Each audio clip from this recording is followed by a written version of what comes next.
Imagina esto. Imagínalo con detalle, porque los detalles son lo que hace que esta historia duela de verdad. Son las 7 de la mañana en un martes cualquiera en el condado de Riverside, California. El sol todavía no calienta fuerte. En el estacionamiento de un pequeño centro comercial llamado Indian Hills Center, en la ciudad de Perris, una joven de 24 años abre la puerta de un local. Es morena, de cabello largo, con ropa sencilla, como cualquier chava que va a abrir su negocio antes de que lleguen los primeros clientes. Enciende las luces, prende la cafetera, acomoda los letreros luminosos que dicen «El amor puede esperar pero la comida no» y «La vida es corta, cómete una torta». Cuelga el letrero de abierto en la puerta. Sus vecinos de local son una taquería y una peluquería. Nada en ese paisaje te haría voltear a verla 2 veces. Pero ahora, imagina esto también. A unos kilómetros de esa cafetería, en una casa de $1.200.000 comprada en efectivo, su esposo ya no está. Fue arrestado por el FBI hace meses. Hoy cumple una sentencia de 11 años y 8 meses en un centro de detención federal a pocas horas de distancia. Ahora imagina que su hermano mayor, nacido también en California, está sentenciado a cadena perpetua en una corte federal de los Estados Unidos, sin posibilidad de libertad condicional. Para siempre. Imagina que su hermana mayor también pasó por la cárcel, condenada por lavado de dinero, libre apenas desde 2022. Imagina que su madre, descrita por organismos de inteligencia de 2 países como operadora financiera de una de las organizaciones criminales más sofisticadas de la historia moderna, fue detenida por el gobierno mexicano. Y ahora, el detalle que congela todo. Imagina que apenas unas semanas antes de ese martes tranquilo en California, esa misma joven estuvo parada al lado de un ataúd dorado en Guadalajara, México, vestida de negro y con gafas oscuras, para despedir al hombre que todos los gobiernos del mundo llevaban años buscando. El hombre que tenía una recompensa de $15 millones sobre su cabeza. El hombre que construyó un cártel con presencia en 44 países. El hombre al que el ejército mexicano, con apoyo de inteligencia estadounidense, abatió el 22 de febrero de 2026 en las sierras de Tapalpa, Jalisco. Ese hombre era su padre. Ahora dime, ¿cómo es posible que la única heredera libre del narcotraficante más buscado del hemisferio esté sirviendo horchata helada en un local de California sin que ninguna autoridad estadounidense haya puesto una esposa en sus muñecas? ¿Cómo es posible que mientras su hermano pudre su existencia en una celda federal, ella abra y cierre su cafetería todos los días como si el apellido que carga no fuera el apellido que más ha hecho temblar a 2 gobiernos en los últimos 20 años? ¿Inocencia real? ¿Estrategia legal? ¿O hay algo que los expedientes sellados no han hecho público todavía? La lógica es aterradora. Y la respuesta que encontrarás en este video es más perturbadora todavía. Hay historias que los medios cuentan a pedazos. Una nota aquí, un reportaje allá, un podcast que menciona un dato que ningún otro recoge. Eso pasa porque las historias verdaderamente grandes son incómodas de contar completas. Porque cuando juntas todos los fragmentos, lo que aparece no es solo el retrato de una familia, es el retrato de un sistema. Y esta es una de esas historias. Esto no es el perfil de una celebrity del narco. No es la historia de una princesa del crimen con lujos y excesos que mostrar en redes. Es algo más incómodo.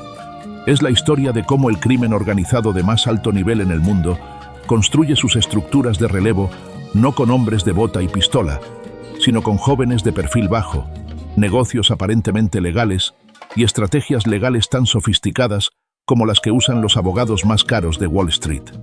El personaje central de esta historia es Laisha Michelle Oseguera González, la hija que nadie sabía que existía, la que vivió en el anonimato, mientras su padre era el objetivo número 1 de la DEA, el FBI y la Secretaría de Defensa Nacional de México, la que en 2021 firmó una carta a un tribunal federal como si fuera una estudiante universitaria preocupada por su hermana, la que en noviembre de ese mismo año fue señalada por las autoridades mexicanas de haber ordenado el secuestro de 2 marinos, la que en 2022 cruzó la frontera hacia California, la que en 2023 abrió una cafetería a su nombre, la que en 2026 se paró frente al ataúd de su padre y se convirtió de golpe en el nombre más mencionado en los despachos de inteligencia de dos países.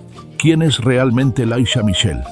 ¿Es una joven que intentó construir una vida al margen de la herencia que le tocó, o es la pieza más inteligente de un tablero que sigue moviéndose aunque el rey ya cayó? ¿Fue incompetencia de los gobiernos no haberla detenido antes? ¿O fue complicidad de un sistema que prefiere tener herederos negociando que herederos muertos? ¿Es la cafetería de Perris un negocio legítimo o es lo que los expedientes judiciales de su esposo sugieren? Otra pieza más en el engranaje de lavado de activos del cártel más poderoso del mundo. Tú, como jurado de esta historia, vas a tener toda la información y al final te toca sacar tus propias conclusiones. Bienvenidos. Hoy, la historia que nadie ha contado completa.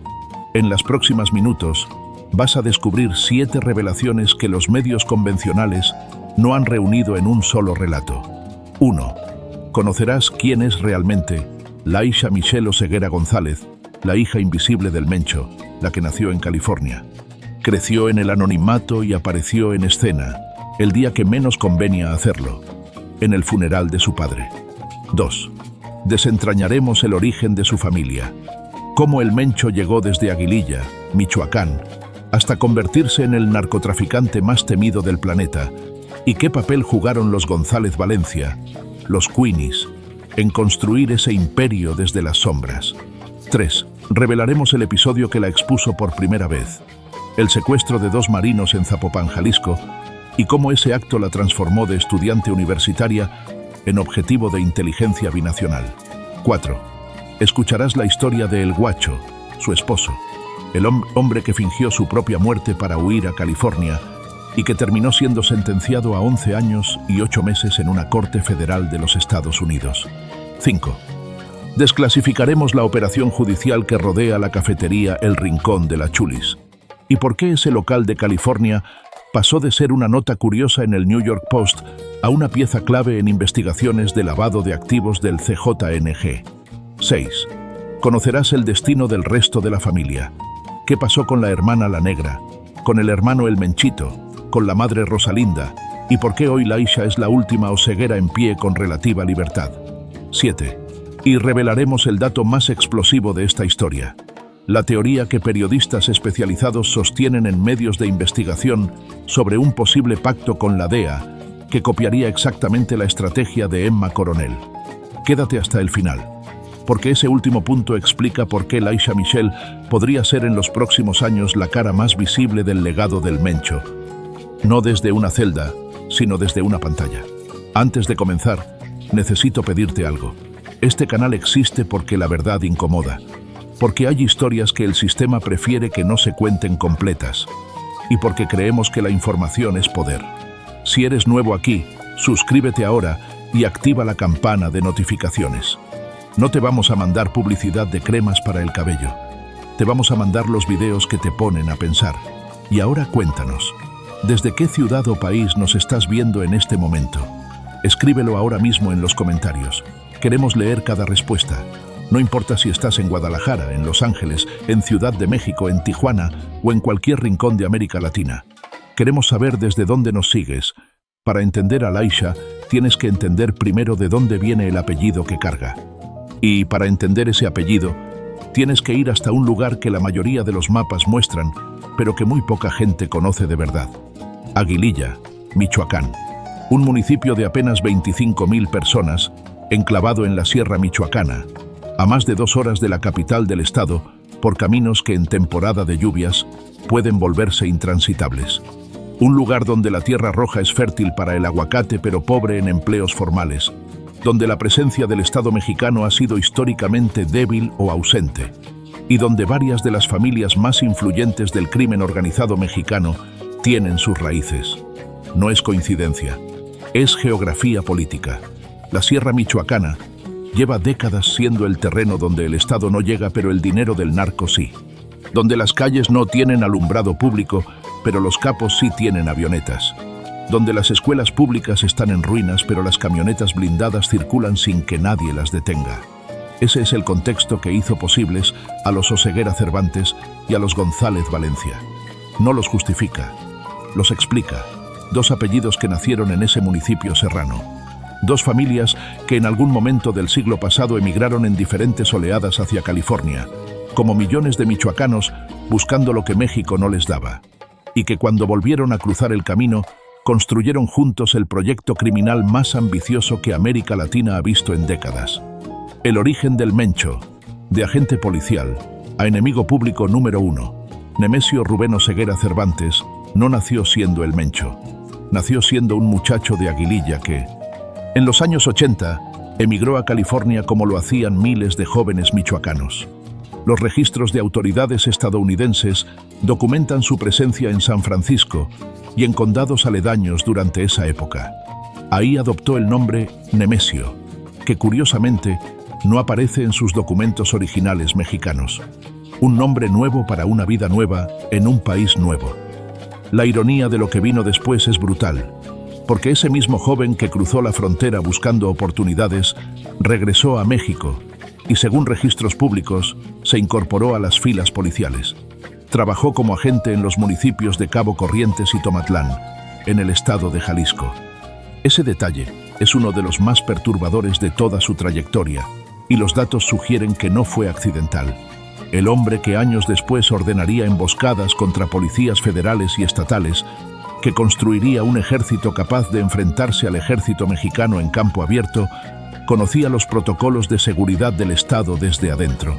Sabía cómo operaban las corporaciones, sabía sus vulnerabilidades, sabía sus horarios, y nunca lo olvidó. Después de su etapa policial, vino el ingreso al mundo del crimen organizado a través del Cártel del Milenio, la primera gran organización michoacana que traficó fentanilo y anfetaminas hacia los Estados Unidos cuando la DEA todavía no sabía exactamente qué era el fentanilo. Ahí se alió con Ignacio Coronel Villarreal, Nacho Coronel, el hombre que los expertos llaman el pionero de las drogas sintéticas en México, abatido por el ejército en 2010 en Guadalajara. Cuando Nacho Coronel cayó, muchos de sus operadores cayeron con él o huyeron. Nemesio no hizo ninguna de las dos cosas. Al contrario, la muerte de su aliado fue su momento. El vacío de poder en Jalisco era real, era urgente y era el territorio con las mejores condiciones geopolíticas del país para construir un cártel. Salida al Pacífico, frontera con Michoacán, acceso a los puertos más activos del comercio de drogas sintéticas y una clase política estatal que los testimonios de múltiples juicios federales en Estados Unidos sugieren que no fue siempre un obstáculo para el CJNG. En septiembre de 2011, el Cártel Jalisco Nueva Generación se presentó públicamente ante México con un video que se distribuyó en medios de comunicación. Eran hombres armados, uniformados, en formación, con disciplina militar. No era el narco folclórico de corridos y camionetas. Era algo diferente. Era algo que el Estado mexicano tardó años en entender que no podía enfrentar con las herramientas que tenía. Eso fue el principio. Los González Valencia, el cerebro financiero que nadie veía. Pero el Mencho solo era la mitad de la ecuación. La otra mitad tiene nombre y apellido: González Valencia. Una familia de 18 hermanos, todos nacidos en Aguililla, Michoacán, que en paralelo al ascenso del CJNG, construyeron una estructura criminal que se especializó no en los muertos, sino en el dinero. Los Queenies, como se les conoce, fueron los arquitectos financieros del narcotráfico moderno. No traficaban droga directamente, lavaban el dinero que el tráfico generaba. Creaban empresas, compraban propiedades, administraban activos, convertían billetes manchados de sangre en facturas contables limpias.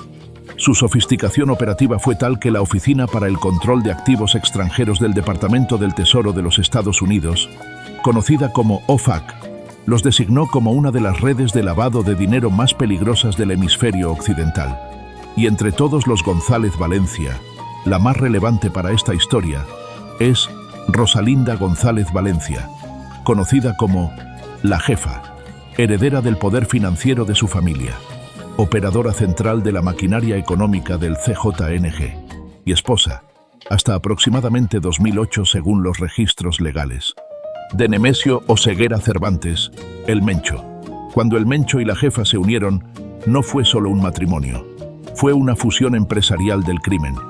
Él aportaba el músculo, la fuerza territorial, los sicarios, las rutas, la capacidad de enfrentarse a cualquier rival y ganar. Ella aportaba el cerebro, la red financiera de una familia de 18 hermanos que sabían cómo mover cientos de millones de dólares sin que quedara rastro. Juntos construyeron en menos de 2 décadas una organización con presencia en 44 países, responsable del flujo de fentanilo que ha causado decenas de miles de muertes en los Estados Unidos y que el Departamento del Tesoro americano describió como la organización criminal transnacional más peligrosa del mundo. Todo eso mientras sus hijos nacían en California. La decisión estratégica: hijos con ciudadanía americana. Este detalle no fue accidental. Los datos lo confirman con demasiada consistencia como para tratarlo de otra manera. Todos los hijos biológicos del Mencho y la jefa nacieron en suelo americano. La mayor, Jessica Johanna, conocida como La Negra, nació en San Francisco. El siguiente, Rubén, el Menchito, también en San Francisco. Y la menor, Laisha Michelle, también en California. Ciudadanos estadounidenses desde el primer respiro, con pasaporte americano desde el primer día, con derechos constitucionales protegidos por el sistema legal más robusto del mundo. En un contexto donde las extradiciones entre México y Estados Unidos podían arrastrar a un narcotraficante mexicano hacia una prisión federal americana, los hijos nacidos en ese mismo suelo tenían una protección adicional que ningún acuerdo bilateral podía eliminar fácilmente. ¿Fue estrategia? Los datos sugieren que sí. ¿Fue la decisión de un padre que también quería proteger a sus hijos? Los testimonios implican que eso también era parte de la ecuación. Pero lo que sí es verificable es el resultado. Cuando el aparato judicial de los Estados Unidos empezó a perseguir a la familia Oseguera González, los hijos americanos tenían cartas legales que sus padres mexicanos no tenían. Esa ventaja, como veremos, Laisha la ha usado mejor que ninguno de sus hermanos. El mundo que le tocó heredar a Laisha. Cuando Laisha Michelle Oseguera González nació el 4 de abril de 2001, el CJNG todavía no existía formalmente. Tenía apenas meses de vida cuando la organización se presentó públicamente en 2011, con 10 años de edad. Creció viendo a su padre en las ausencias que caracterizan a los hombres que no pueden aparecer en ninguna foto oficial, que no pueden estar en reuniones de padres de familia, que no pueden ir al supermercado sin un equipo de seguridad. Creció con el apellido que todos en su entorno sabían lo que significaba, pero que nadie pronunciaba en voz alta en público. Y mientras crecía, su mundo se iba cerrando pieza por pieza. La hermana mayor cayó ante la justicia americana. El hermano mayor fue extraditado y condenado. La madre fue detenida en México. El padre murió en un operativo militar. Lo que queda es Laisha, 24 años, una cafetería en California, un expediente que crece en silencio, y la pregunta que 2 gobiernos no han respondido todavía. Y aquí es donde la figura de Laisha Michelle Oseguera González deja de ser la hija de un narco para convertirse en el capítulo más complejo, más vigente y más desconcertante de toda esta historia. La hija que nadie conocía. Pero para llegar a la cafetería de California, necesitas entender primero cómo una joven que no existía para el mundo se convirtió, en cuestión de semanas, en el nombre más mencionado en los reportes de inteligencia de 2 gobiernos. Su nombre es Laisha Michelle Oseguera González, pero en las calles del condado de Riverside, California, la conocen simplemente como La Chulis, una joven de cabello largo y oscuro, de 24 años, de trato amable según quienes la conocieron en su negocio. De día, emprendedora mexicana que prepara horchata helada y chilaquiles rojos en un pequeño local de un centro comercial llamado Indian Hills Center. De noche, o más precisamente entre 2021 y 2022, objetivo de inteligencia de la Secretaría de Marina de México, señalada como presunta autora intelectual de uno de los secuestros más audaces de ese año en Jalisco. Nació el 4 de abril de 2001 en California. Hasta 2021, su existencia era prácticamente desconocida para el público y para gran parte de las autoridades. No había fotos de ella en medios. No había expedientes a su nombre en cortes federales. No había cargos. El apellido Oseguera, que a esas alturas ya cargaba el peso de operativos fallidos, recompensas millonarias y cientos de muertos, parecía no alcanzarla a ella. La primera vez que su nombre apareció en documentos judiciales públicos fue en abril de 2021. Según registros del caso federal número 1, 2.00-CR-00040, en la Corte del Distrito de Columbia de los Estados Unidos, Laisha Michelle Oseguera González firmó una carta dirigida a la jueza federal Beryl A. Howell, junto con su madre Rosalinda González Valencia y una prima, solicitando clemencia para su hermana mayor, Jessica Johanna Oseguera González, conocida como La Negra, quien enfrentaba cargos de lavado de dinero. En esa carta, Laisha se describió como estudiante universitaria de Administración de Empresas y Emprendimiento, en el tercer semestre de su carrera. Describió a Jessica como su segunda madre. Era, en apariencia, solo una hermana menor defendiendo a su familia ante un tribunal extranjero. Pero en noviembre de ese mismo año, 2021, el escenario cambió completamente. ¿Cuántas veces la historia nos ha mostrado que las personas más peligrosas son las que menos parecen serlo? ¿Cuántas veces confundimos el silencio con inocencia, cuando los datos sugieren que el silencio puede ser la táctica más sofisticada de todas? El secuestro de los marinos y la primera señal de fuego. Si lo que acabas de escuchar te parece grave, espera a escuchar lo que ocurrió apenas unos meses después en las calles de Zapopan, Jalisco, porque ahí es donde Laisha Michelle dejó de ser un nombre en una carta y se convirtió en una orden de búsqueda. Noviembre de 2021, Zapopan, Jalisco. El CJNG acaba de sufrir uno de sus golpes más duros. La captura de Rosalinda González Valencia, la jefa, madre de Laisha y operadora financiera central del cártel. Las autoridades mexicanas la detuvieron en una operación que sacudió las estructuras internas de la organización. Alguien tenía que responder. Alguien tenía que mandar un mensaje. Un día después de la detención de su madre, 2 elementos de la Secretaría de Marina de México fueron secuestrados en Zapopan. La acción fue coordinada, rápida, sin titubeos. No fue el secuestro de delincuentes comunes, fue una operación de represalia que requería inteligencia, recursos y estructura. Según información oficial de la Secretaría de Marina de México y reportes judiciales actualizados hasta la fecha, las autoridades mexicanas señalaron a Laisha Michelle Oseguera González y a su pareja sentimental, Cristian Fernando Gutiérrez Ochoa, alias El Guacho, como los presuntos autores intelectuales del secuestro. Los 2 marinos fueron posteriormente liberados en Puerto Vallarta, Jalisco, sin que se confirmara qué intercambios o presiones facilitaron su regreso.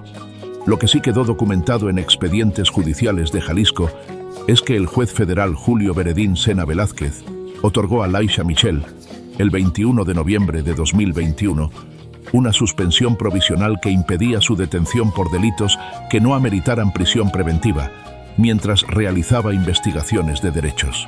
Sin embargo, en abril de 2022, cuando ella y el Guacho intentaron obtener un amparo conjunto, el recurso fue rechazado porque ya existía protección legal previa. Para ese momento, Laisha ya no estaba en México. Los datos la ubican en Estados Unidos desde 2022. La frontera, que para millones de mexicanos es un muro, para ella fue una puerta.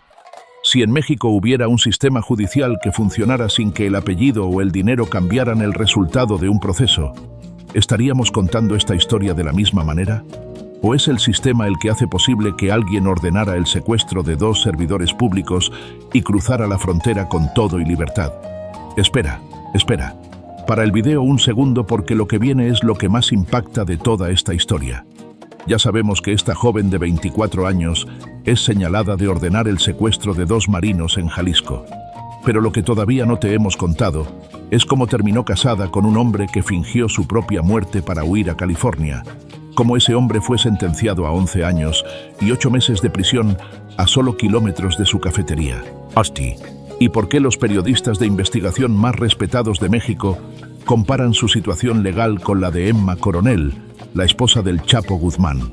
Eso, y el destino que les tocó a cada uno de sus hermanos, incluyendo al que hoy cumple cadena perpetua en una corte federal, lo vamos a contar completo en los minutos que siguen. Pero antes necesito que hagas una cosa. Cuéntanos en los comentarios qué tema te gustaría que cubramos en el próximo video. ¿La historia completa de los Queenies? ¿El ascenso y caída del Menchito? ¿Los sucesores del CJNG después de la caída del Mencho? Escríbelo aquí abajo. Esta historia la construimos juntos, y si tienes datos, anécdotas, o conoces a personas de esta zona o de este entorno, cuéntanos. Tu información puede completar lo que los medios no se atreven a contar. La cafetería, el dinero y el rincón de la Chulis. Pero si crees que la historia del secuestro es el momento más perturbador de este relato, espera a conocer lo que la DEA y el FBI encontraron cuando empezaron a rastrear una cafetería en un centro comercial de Perris, California. Perris, California. Una ciudad de poco más de 80.000 habitantes en el condado de Riverside, a unos 70 kilómetros al sureste de Los Ángeles. Un lugar tranquilo, ordinario, donde los emprendedores mexicanos abren taquerías, peluquerías y cafeterías. Uno de esos locales se llama El Rincón de la Chulis. Su dirección es 802 de Navajo Road, dentro del Indian Hills Center. Un letrero con letras doradas en la fachada. Un menú con horchata helada, moca mexicano, macha con fresa, chilaquiles rojos con frijoles refritos y crepes de fruta en platos con forma de corazón. Un espacio decorado con letreros en español que dicen: el amor puede esperar, pero la comida no, y la vida es corta, cómete una torta. Si pasaras en coche por esa calle, no verías nada que te alertara. Pasaría desapercibida entre la taquería El Zacatecano y la peluquería. Mi familia, Barbershop. Eso, los testimonios y los datos sugieren, era exactamente el punto. Según documentos del Departamento del Tesoro de los Estados Unidos, la cafetería está registrada a nombre de Laisha Michelle Oseguera González. Según reportes del New York Post, publicados en marzo de 2026, agentes federales allanaron el local y otras propiedades vinculadas a Laisha en el sur de California, incautando documentos, dispositivos electrónicos y registros financieros que, según fuentes de inteligencia citadas por el medio, conectaban el negocio con el flujo de dinero ilícito del CJNG. Según el mismo diario, en entrevistas con clientes habituales, estos describieron a Laisha como una persona muy agradable, normal y respetuosa que lleva un buen negocio, pero nunca habla de su familia ni de su marido. Uno de ellos declaró: había visto rumores en internet, pero a nadie se le ocurriría pensar en algo como el cártel. Es una cafetería normal. Pero hay datos que contradicen esa narrativa de normalidad. El mismo centro comercial alberga un negocio operando con recibo, mientras que a unos kilómetros de distancia existe una residencia adquirida en efectivo por $1.200.000 en el condado de Riverside. El esposo de Laisha, Cristian Fernando Gutiérrez Ochoa, está sentenciado a 11 años y 8 meses de prisión en el Centro de Detención Metropolitano de Los Ángeles por narcotráfico y lavado de dinero. Y según reportes de inteligencia, el dinero para comprar esa casa vino de actividades del CJNG. La lógica que surge de estos datos es la siguiente: si los restaurantes y negocios familiares en Estados Unidos funcionaban como fachadas para lavar millones del narco, como declararon fuentes de inteligencia ante cortes federales, ¿cuál es la probabilidad de que esta cafetería sea simplemente lo que parece? La información es poder. Tú saca tus conclusiones. La mujer que alguna vez fue hija del hombre más buscado del mundo, que creció entre propiedades en Tijuana, en Guadalajara y en California, que manejó, según reportes de inteligencia, esquemas de activos por valor millonario. Hoy sirve café de $5 en un local donde los clientes la conocen por el apodo que ella misma puso en el letrero: La Chulis. ¿Es eso un refugio? ¿Es una estrategia? ¿O es lo único que le quedaba? Si el dinero sucio puede convertirse en horchata helada, en letreros luminosos y en buenas reseñas de Google, ¿qué dice eso del sistema financiero que lo permite? ¿Y qué dice de nosotros que a veces preferimos no preguntarlo? El guacho, el hombre que fingió su muerte. Y si crees que la cafetería es el detalle más cinematográfico de esta historia, espera a conocer a Cristian Fernando Gutiérrez Ochoa, porque el guacho protagonizó uno de los engaños más elaborados que el CJNG ha ejecutado en suelo americano. Su nombre es Cristian Fernando Gutiérrez Ochoa. Tiene 39 años. Nació en Michoacán. En las calles del CJNG lo conocían como el guacho. De día, pareja sentimental de Laisha Michelle, el yerno del hombre más buscado de México. De noche, operador financiero de alto rango del cártel, coordinador de transferencias de metanfetamina de México a Estados Unidos desde aproximadamente 2014. La historia de El Guacho es tan inverosímil que si la escribieras como ficción, te dirían que exageraste. Después del secuestro de los dos marinos en Zapopan en noviembre de 2021, Gutiérrez Ochoa sabía que era cuestión de tiempo antes de que las autoridades lo encontraran. Entonces hizo algo que muy pocos en su posición se habrían atrevido a hacer. Simuló su propia muerte. Según declaraciones de un agente de la DEA en Corte Federal, el propio Mencho comunicó a su entorno que el Guacho había sido asesinado. Mientras tanto, el cadáver cruzó la frontera con documentos falsos. Estableció su residencia en Riverside, California, bajo una nueva identidad y siguió operando para el cártel desde suelo americano. Según el Departamento de Justicia de los Estados Unidos, el 19 de noviembre de 2024, agentes de la DEA y el FBI detuvieron a Cristian Fernando Gutiérrez Ochoa en Riverside, California, tras una notificación roja de la Interpol solicitada por el gobierno mexicano. El proceso judicial reveló que Gutiérrez Ochoa se valió del narcotráfico para adquirir residencias, vehículos y artículos de lujo en suelo americano. En diciembre de 2024, como parte de un acuerdo de culpabilidad, admitió la conspiración para blanquear las ganancias del CJNG y haber almacenado activos por sumas millonarias en su domicilio. En marzo de 2025, fue sentenciado a 11 años y 8 meses de prisión. El administrador de la DEA, Terrance Cole, lo describió públicamente como la personificación de la arrogancia de los cárteles. La sentencia de hoy, declaró Cole ante los medios, envía un mensaje claro. La DEA está desmantelando el CJNG pieza por pieza, a los financistas, a los lugartenientes, a las casas de seguridad y a los oleoductos que sustentan a estos narcoterroristas. Lo que los datos también señalan es esto. Cuando arrestaron a El Guacho, Laisha no fue detenida. Según el medio especializado Illicit Investigations, la pequeña hija de El Mencho es ciudadana estadounidense y al parecer no tiene deudas pendientes con la ley en Estados Unidos, por eso no fue arrestada con su esposo. Pero, ¿no tiene deudas pendientes? En 2024 no significaba que las autoridades no estuvieran acumulando el expediente, porque lo que vino después de la muerte de El Mencho cambió todo el tablero. El hombre que fingió su muerte para vivir de lujos en California, que compró una casa de más de $1 millón en efectivo y manejó activos millonarios del narcotráfico, hoy cumple su condena en el Centro de Detención Metropolitano de Los Ángeles, a pocos kilómetros de la cafetería donde sirven matcha con fresa. ¿Cuánta gente, en México y en Estados Unidos, pagó con su vida o con la de sus familias el estilo de vida que estos hombres construyeron detrás de documentos falsos y letreros luminosos? ¿Y cuántos más seguirán pagándolo antes de que el sistema cierre todas las puertas? El 22 de febrero de 2026, el día que tembló todo. Pero si crees que la historia de El Guacho ya era el punto de quiebre, espera a escuchar lo que ocurrió el domingo 22 de febrero de 2026 en una sierra del municipio de Tapalpa, Jalisco. Porque ese día cambió la historia del crimen organizado mexicano y cambió también el destino de Laisha Michelle Oseguera González para siempre.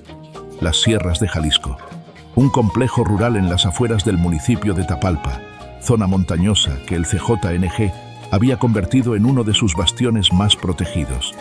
Eran las primeras horas de la madrugada del domingo 22 de febrero de 2026, cuando elementos de las Fuerzas Especiales del Ejército Mexicano, la Fuerza Aérea y la Guardia Nacional iniciaron el allanamiento del complejo.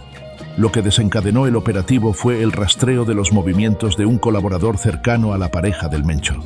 El 20 de febrero, los datos de inteligencia indicaron que ese colaborador había transportado a la pareja hasta la propiedad de Tapalpa.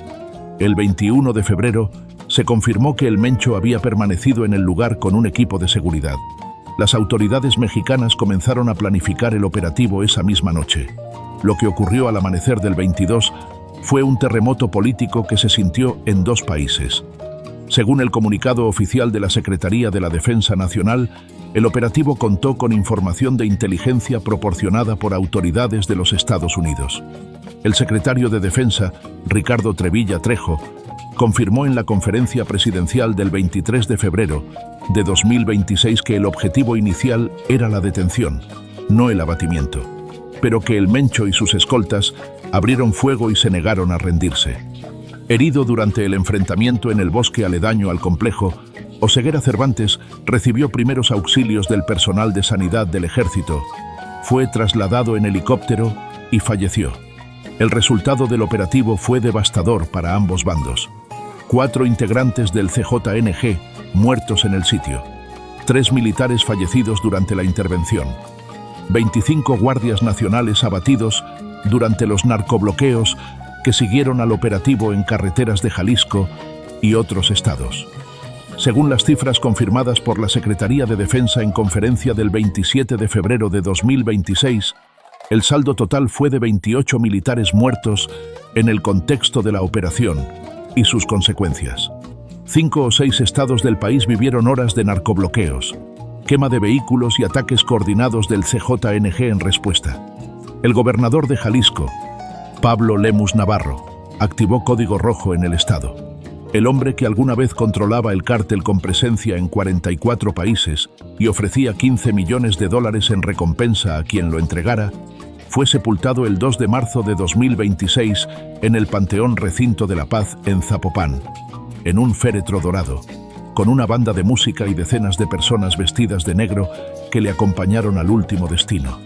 Y entre esas personas vestidas de negro, capturada en fotografías que circularon en redes sociales, había una joven de cabello largo con gafas oscuras. Los datos la identifican extraoficialmente como Laisha Michelle Oseguera González.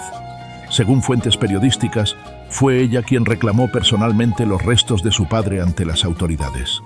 En un país donde 30 años de guerra contra el narcotráfico no han disminuido la violencia, sino que la han redistribuido, ¿qué representa realmente la caída de un líder?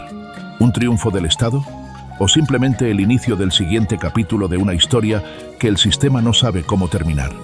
Vamos a hacer una pausa aquí porque lo que viene es quizás el dato más perturbador de todo este relato. Y antes de escucharlo, necesito que hagas algo. Si eres de Jalisco, de Michoacán, de Riverside, de cualquier zona del país donde el CJNG ha operado o opera hoy, quiero que lo escribas en los comentarios. Y si conociste alguna vez a alguno de los personajes de esta historia, si viviste en Autlán de Navarro o en Zapopan o en Perris, California, y tienes información o anécdotas que complementen lo que estamos contando, escríbela aquí abajo. Esta historia no está terminada y tú puedes ser parte de contarla completa. La verdad se construye entre todos. Ahora sí, lo más explosivo. El posible pacto con la DEA, los hermanos y el precio de un apellido. Pero para entender el lugar que ocupa Laisha en el tablero de esta historia, necesitas conocer primero lo que le pasó a los que llegaron antes que ella. Porque los datos son brutales y el contraste entre los hermanos mayores y la hermana menor es uno de los elementos más perturbadores de todo este caso. Los 3 hijos del matrimonio entre el Mencho y la jefa nacieron en California. Los 3 son ciudadanos estadounidenses. Y los 3 han terminado enredados con el mismo sistema legal que sus padres pasaron décadas evitando. La mayor es Jessica Johanna Oseguera González, conocida como La Negra. Tiene 39 años y nació en San Francisco. Fue detenida el 26 de febrero de 2020 en Washington, D.C., cuando asistía a la audiencia de su hermano Rubén ante un tribunal federal. Según el expediente judicial número 12.20-CR-00040 de la Corte del Distrito de Columbia, fue acusada de lavado de dinero a través de negocios como bares, restaurantes y la marca de tequila Once Black. En marzo de 2021 se declaró culpable. En junio de ese año, fue sentenciada a 30 meses de prisión, que cumplió en la prisión federal FCI Dublin, en California. Fue liberada en marzo de 2022. Hoy, según reportes periodísticos, visita a su hermana Laisha en California de manera ocasional. El segundo hermano es Rubén Oseguera González, el Menchito, el más temido de todos. Nacido también en San Francisco, fue detenido en México por narcotráfico y extraditado a Estados Unidos el 20 de febrero de 2020. En 2025 fue condenado a cadena perpetua más 30 años de prisión por tráfico de cocaína, metanfetamina y otros delitos graves. Ha sido descartado como sucesor del CJNG. El Menchito no va a salir de prisión. Y luego está Laisha, la menor, la que nadie sabía que existía, la que no tiene condena federal en Estados Unidos, la que abrió una cafetería a nombre propio. Cuando uno pone estos tres casos uno al lado del otro, el contraste es aterrador. La hermana mayor, 30 meses y libre. El hermano del medio, cadena perpetua. La hermana menor, sin condena, sin orden de captura vigente en suelo americano. ¿Es eso inocencia? ¿O es que alguien está jugando un juego de ajedrez legal mucho más sofisticado que el de sus hermanos? Los datos sugieren que la respuesta puede estar en lo que viene a continuación. ¿Cuánto vale un apellido? ¿Lo que te protege o lo que te persigue? Y cuando el sistema judicial de un país te condena por ese apellido antes de investigar a la persona, ¿dónde está la diferencia entre justicia y venganza? El pacto con la DEA y la sombra de Emma Coronel. Y ahora llegamos al punto más explosivo de todo este relato.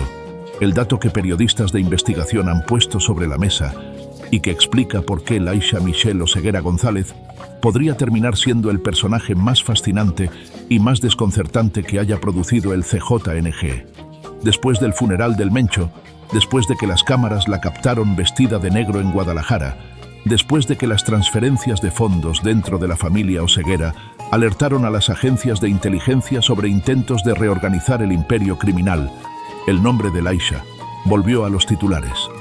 Esta vez no como emprendedora de cafeterías, sino como figura central de una posible colaboración judicial con la DEA. Los periodistas Jesús Lemus Barajas y José Luis Montenegro, en el podcast Narcomundo, revelaron en marzo de 2026 la teoría de que Laisha Michelle habría pactado su entrega a la DEA, no como arrestada, sino como colaboradora. Según el periodista Lemus, y citado por medios como Infobae, la situación sería la siguiente. Estaba señalada como la principal lavadora de dinero de El Guacho, y entonces, para no iniciar un proceso contra Laisha que le pudiera llevar décadas en la cárcel, llegan a un acuerdo, y por eso, Laisha Oseguera González termina entregándose a la DEA. No fue un arresto, fue una entrega pactada.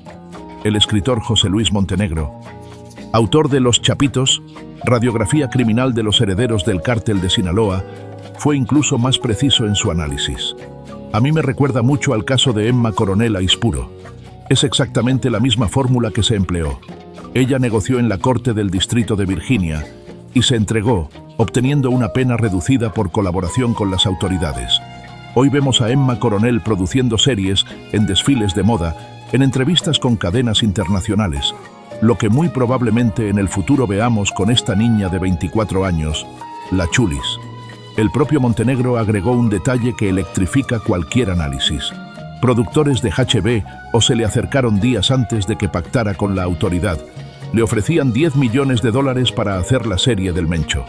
Hasta la fecha de este guión, en abril de 2026, no existe confirmación oficial por parte del Departamento de Justicia de los Estados Unidos ni de la DEA sobre ningún acuerdo formal con Laisha Michelle Oseguera González.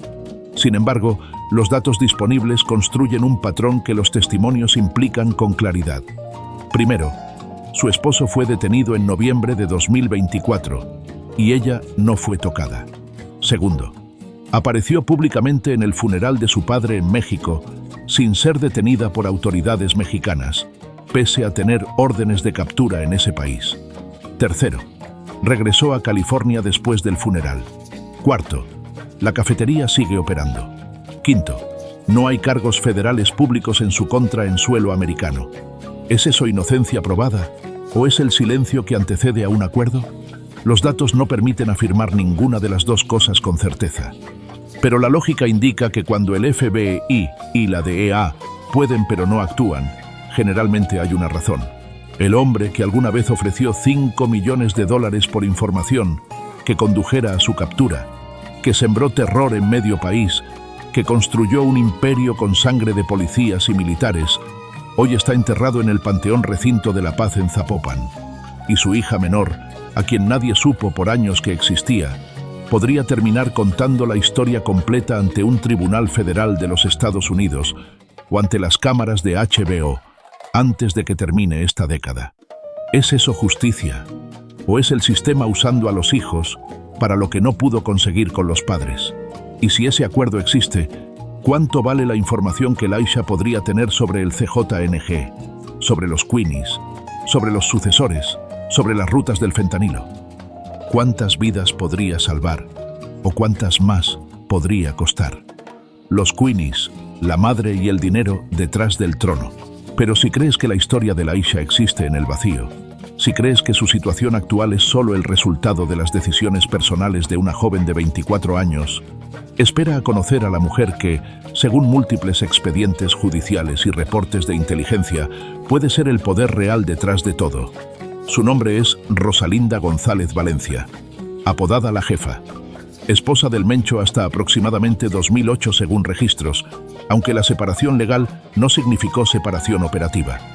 Hermana de los González Valencia, una familia de 18 hermanos nacidos en Aguililla, Michoacán, que fundó los Queenies, la organización que se especializó no en las balas, sino en el dinero, el lavado de activos, la administración de propiedades, la construcción de negocios fachada.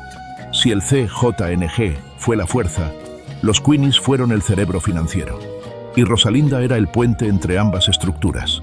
Rosalinda González Valencia fue detenida por autoridades mexicanas en noviembre de 2021, detonando la cadena de eventos que llevó al secuestro de los dos marinos, a la huida de Laisha a California y a la desarticulación gradual del núcleo familiar del CJNG. Según investigaciones del semanario Z, desde 2019 existen registros de que Laisha figura como propietaria de varios inmuebles en Tijuana, incluyendo uno en el fraccionamiento Jardines de Chapultepec. Junto a su madre y su hermana mayor, Jessica Johanna, la familia adquirió propiedades en playas de Tijuana entre 1998 y 2009, algunas de las cuales permanecen bajo resguardo de la Fiscalía General de la República como parte de investigaciones por lavado de dinero. Según el diario El Universal, Laisha Michelle sostuvo una batalla legal de casi 5 años para recuperar una casa asegurada por el gobierno mexicano desde 2017.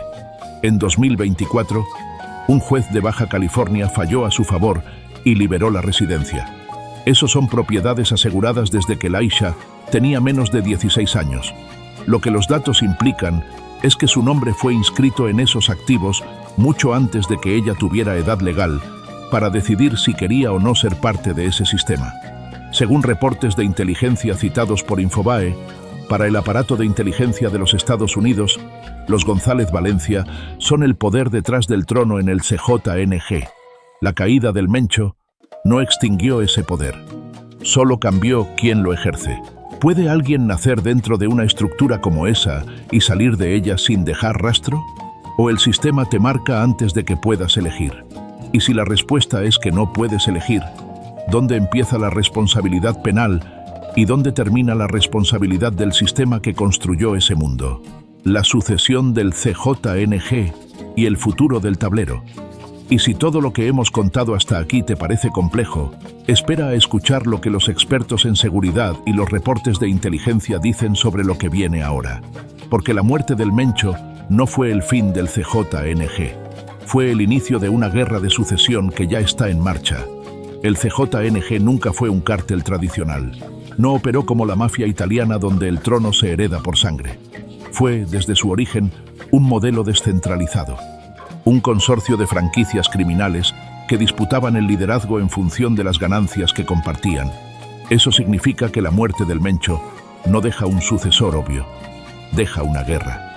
Según un informe de septiembre de 2025 de la Dirección Nacional de Inteligencia de los Estados Unidos, citado por CNN en español, entre los candidatos más fuertes al liderazgo del CJNG se encuentran Ricardo Ruiz Velasco, conocido como el R, Audias Flores, alias El Jardinero, Hugo Mendoza Gaitán, conocido como El Sapo, y el hijastro del Mencho, Juan Carlos Valencia González, de 42 años, nacido en Santa Ana, California, conocido como El Pelón.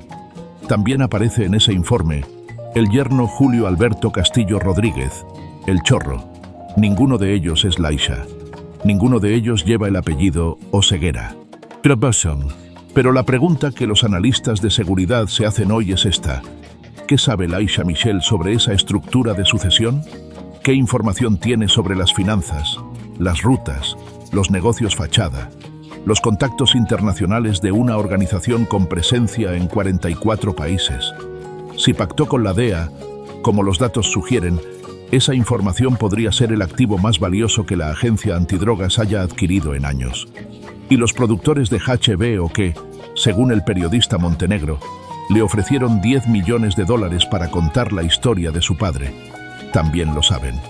El hombre que alguna vez fue considerado el enemigo público número 1 de 2 países, que construyó un ejército con lanzacohetes capaces de derribar aeronaves, que sembró narcobloqueos en 6 estados simultáneamente como respuesta a su propia muerte. Hoy es una tumba en el recinto de la paz en Zapopan, y su legado más complejo no lo está disputando ningún sicario en las sierras de Jalisco.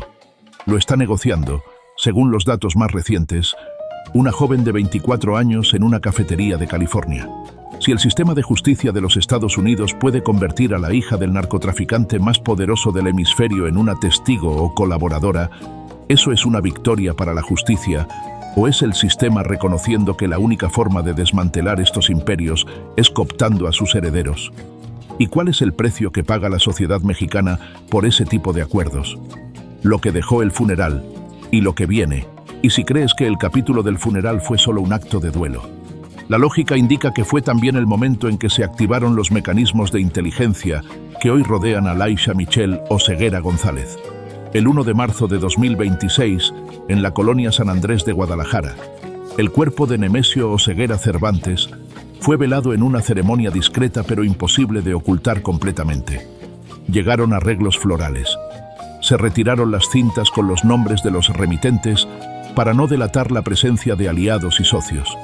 8 personas vestidas de negro acompañaron el cortejo, y al día siguiente, el 2 de marzo, en el Panteón Recinto de la Paz en Zapopan, el féretro dorado llegó acompañado por música regional mexicana y una caravana de vehículos militares y policíacos que escoltaron el recorrido. El aparato de inteligencia de los Estados Unidos, según reportes de agencias especializadas, identificó en ese funeral y en las transferencias de fondos que ocurrieron después, señales de una posible reorganización del CJNG desde territorio americano. Eso precipitó, según los periodistas Montenegro y Lemus, el proceso que desembocó en el acuerdo con Laisha. Según el New York Post, desde la muerte de su padre, Laisha Oseguera González no ha regresado a atender personalmente su cafetería, el Rincón de la Chulis en Perris.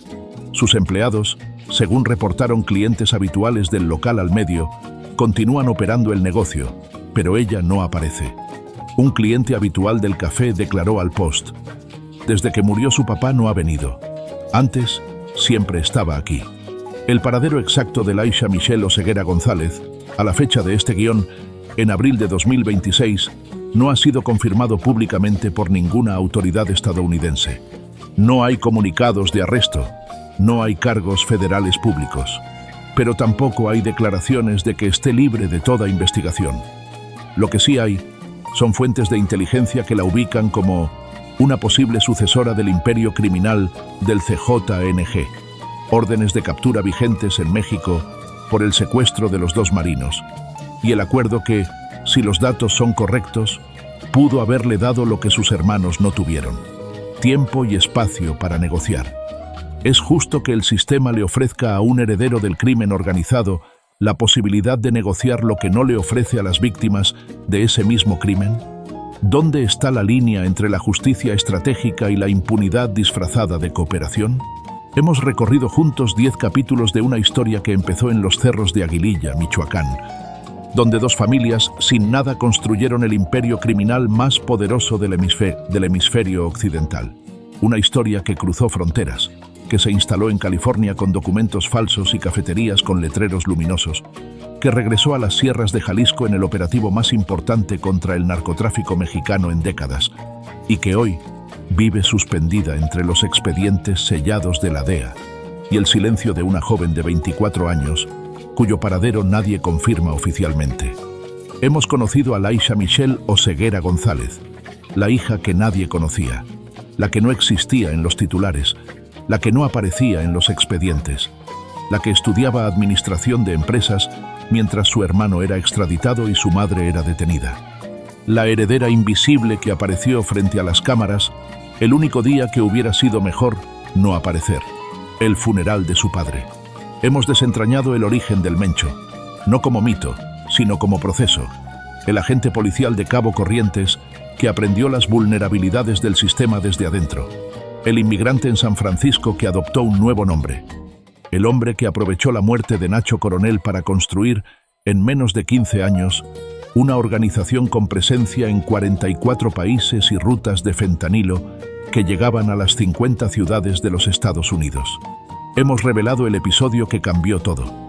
El secuestro de 2 marinos en Zapopan, Jalisco, como represalia por la detención de su madre.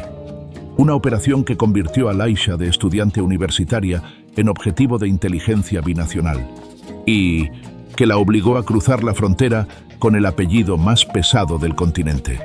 Hemos contado la historia de El Guacho, Cristian Fernando Gutiérrez Ochoa, el hombre que fingió su propia muerte con la bendición del Mencho, que vivió en Riverside bajo identidad falsa mientras compraba propiedades millonarias con dinero del cártel y que hoy cumple 11 años y 8 meses en el Centro de Detención Metropolitano de Los Ángeles, a pocos kilómetros de la cafetería donde su esposa servía chilaquiles. Hemos desclasificado lo que rodeó a El Rincón de la Chulis, los allanamientos del FBI, los registros financieros incautados, las investigaciones de lavado de activos que convirtieron un local de centro comercial en una pieza de un expediente federal, y el silencio que vino después, que a veces dice más que cualquier comunicado oficial. Hemos documentado el destino de cada uno de los hermanos. La Negra, detenida, condenada, liberada. El Menchito, extraditado, juzgado, cadena perpetua más 30 años. Laisha, sin condena pública, sin arresto en suelo americano, sin paradero confirmado. Y hemos revelado el dato más explosivo de toda esta historia, la teoría que periodistas de investigación especializados sostienen con base en fuentes de inteligencia, según la cual Laisha Michelle habría pactado su entrega con la DEA, copiando la misma fórmula que usó Emma Coronel, la esposa del Chapo Guzmán. Una estrategia que podría significar no décadas de cárcel, sino años de colaboración, sentencia reducida y quizás, en algún momento no muy lejano, una serie de 10 episodios en HBO o Netflix contando desde adentro lo que nadie más puede contar. Eso no es especulación nuestra. Son las palabras textuales del periodista José Luis Montenegro, uno de los investigadores más respetados del narco mexicano. Y si ese escenario se cumple, estaríamos ante algo sin precedente en la historia reciente del crimen organizado. El fin del CJNG, narrado por la voz de quien lo vivió desde la cuna. Piénsalo un momento. El hombre que puso en jaque a 2 gobiernos, que ordenó narcobloqueos simultáneos en 6 estados como reacción a su propia muerte, que construyó un ejército con lanzacohetes capaces de derribar aeronaves militares, podría terminar siendo recordado no solo por el terror que sembró, sino por la historia que su hija menor decida contar. O no contar. Eso también es una forma de poder.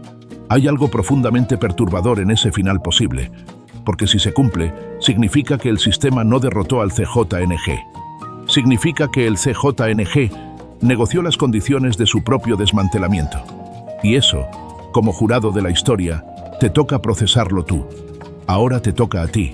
¿Creen que Laisha Michelle Oseguera González es una víctima del apellido que le tocó cargar? ¿Alguien que nunca eligió ese mundo pero que el sistema insiste en rodear de sombras? ¿O es una operadora activa del CJNG que supo jugar sus cartas con más inteligencia que cualquier miembro de su familia? Y si el pacto con la DEA existe, si esa entrega pactada es real, eso representa justicia verdadera para todas las familias que el cártel destruyó en México, ¿o es impunidad disfrazada de cooperación judicial? Escríbelo en los comentarios. Los dos bandos. No hay respuesta correcta aquí porque el sistema tampoco la tiene. Y eso quizás es lo más aterrador de todo.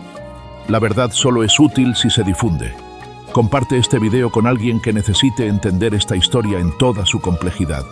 con alguien que crea que el narco es solo cosa de capos y sicarios y que no ve el andamiaje financiero, familiar y legal que sostiene esos imperios mucho después de que el capo cae. Y si aún no estás suscrito a este canal, hazlo ahora. Activa la campana, porque lo que viene es todavía más profundo. Lo que los expedientes sellados revelan sobre los sucesores del CJNG.